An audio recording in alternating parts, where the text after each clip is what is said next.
সংবিধানের ওই জায়গাগুলো আমরা চাই না যেই জায়গা গত ৫৪ বছরে ফেসিবাদের জন্ম দিয়েছে দফায় দফায়। ওই জায়গাগুলোর সংস্কার চাই আমরা। মাননীয় স্পিকার, এখানে আগে বলেছিলেন একজন সংসদ সদস্য যে আমরা সংবিধান ছুঁড়ে ফেলার কথা বলেছি। এই মহান সংসদকে সাক্ষী রেখে বলছি, আমাদের কেউ কখনো এই কথা বলে নাই। আমরা এই সংবিধানের পরিবর্তন চেয়েছি যাতে একটি ন্যায়ভিত্তিক ইনসাফ ভিত্তিক সমাজ কায়েম হয়, ফ্যাসিবাদ মুক্ত একটা দেশ আমরা পাই, সমাজ পাই, শাসন পাই। সেই জন্য আমরা কথা বলেছি। বরঞ্চ যারা বলেছেন তাদের অনেকেই দফায় দফায় এই কথাগুলো বলেছেন।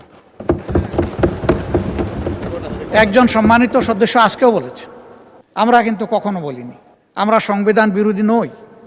সংবিধানের ওই জায়গাগুলো আমরা চাই না যেই জায়গা গত ৫৪ বছরে ফেসিবাদের জন্ম দিয়েছে দফায় দফায়। ওই জায়গাগুলোর সংস্কার চাই আমরা। এরপরে বলা হচ্ছে আমরা জুলাই সনদের, মনে হচ্ছে যে আমরা মুখোমুখি হয়ে যাচ্ছি। জুলাই সনদ গণঅভ্যুত্থানের অংশ, হৃদয় কলিজার একটা অংশ। আমরা এটার বিরুদ্ধে যাব কেন? আমাদের বক্তব্য আখতার হোসেন চমৎকারভাবে বলেছেন।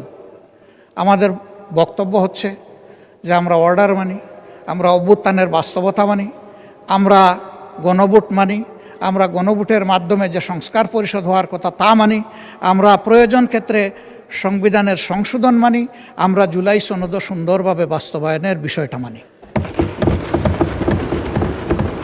এই কোনো জায়গায় অমান্যের কোনো জায়গা আমাদের পক্ষ থেকে নেই। এখন যদি আমরা সবাই সব কিছু মানি, তাহলে যে মানার ভিত্তিতে আমরা ১২ ফেব্রুয়ারির দুটো নির্বাচন করলাম, এর আগে তো আমরা কেউ বলি নাই যে আমরা সংসদ নির্বাচন মানি না অথবা আমরা গণভোট মানি না। এখানে যারা আজকে আমরা আছি এই সংসদের ভিতরে, মহান সংসদে, তারা সকলেই গণভোট এবং গণভোটের হার পক্ষে কথা বলেছি। এখন আজকে আমি পয়েন্ট অফ অর্ডারে দাঁড়িয়ে জানতে চেয়েছিলাম যে সমস্ত অধ্যাদেশ এখানে আমাদের বৈধতা দেওয়ার জন্য, আইনগত রূপ দেওয়ার জন্য এসেছে, এ আলোচনা সেইটা কিনা। প্রথমে মাননীয় আইনমন্ত্রী বলেছিলেন না এটা সেইটা না, পরে বলেছেন না এটা এটাই। এরপরে আমরা আসলে সামনে পর্যাপ্ত কোনো কাগজ পাইলাম না, আমরা কোনো মত দিতে পারলাম না। এখন যে ব্যাপারে আমরা কোনো কাগজপত্র পাইলাম না, মত দিতে পারলাম না, এই সিদ্ধান্তগুলোর হাসর কী হবে আমি বুঝতে পারছি না। আমরা তো পার্টিসিপেটই করতে পারলাম না।